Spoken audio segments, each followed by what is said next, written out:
Hi friends, hello, नमस्कार, जय जिजाऊ, जय शिवराय.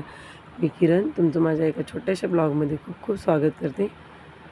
हे इथे मी आज बेसनाच्या वड्या केल्या होत्या. बेसन सार केला होता. खूप छान झाला होता.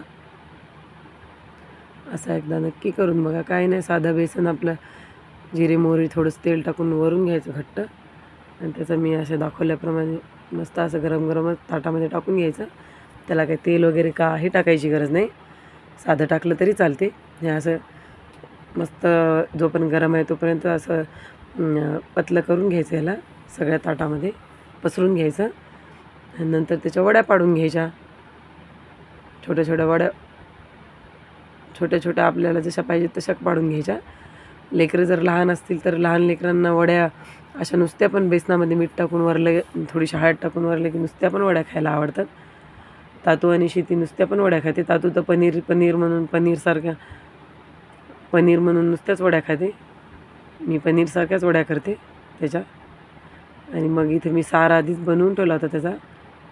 कांदा आणि खोबरं भाजून, कांदा खोबरं भाजलं होतं. आणि आपण नेहमी जशी फोडणी देतो, तेल जिरे मोहरी टाकायची, थोडासा लसूण टाकायचा आणि फोडणी द्यायची. त्या पाण्याला उकळी येऊ द्यायची आणि लगेच वड्या काढून त्याच्यामध्ये टाकून द्यायच्या.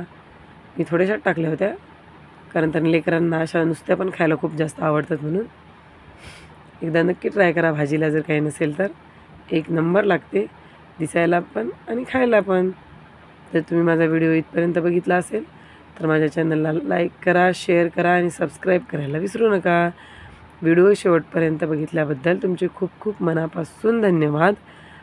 माझ्या चॅनलला नक्की व्हिडिओ आवडल्यास सबस्क्राईब करा. हे इथं बघू शकता तुम्ही किती छान रस्सा भाजी झालेली आहे. आता आमच्या इथं 15 दिवस हेच चालू राहते आमचं, कारण तर भाजीला काही नसलं की आम्ही असंच काही काही बनवत असतो. गरम गरम पोळी किंवा मग पराठ्यासोबत तर एक नंबर लागते. त्रिकोणी पोळी, मस्त टम फुगलेली पोळी आणि अशी भाजी खूप छान लागते. आता शेतातल्या गडबडीमुळं काही यांचा बाजार आणणं झाला नाही. बाजार नाही आणणं झाला की मग मी असंच काहीतरी करत असते नेहमी. एकदा नक्की ट्राय करा. लेकरं पण खूप जास्त आवडीनं खातात. हे तातू तर नुसतेच वड्या खात होता पनीर म्हणून, पनीरची वडी. झोपायच्या अगोदर पण यांना खाल्ल्या होत्या भरपूर, आणि झोपेतून उठलं की त्याचं चालू झालं होतं, मम्मा मला पनीरच्या वड्या दे म्हणून. आणि आज बरेच 4-5 महिन्यांनी यांनी पाणीपुरी आणली होती, ती पण आम्ही सगळ्यांनी खाऊन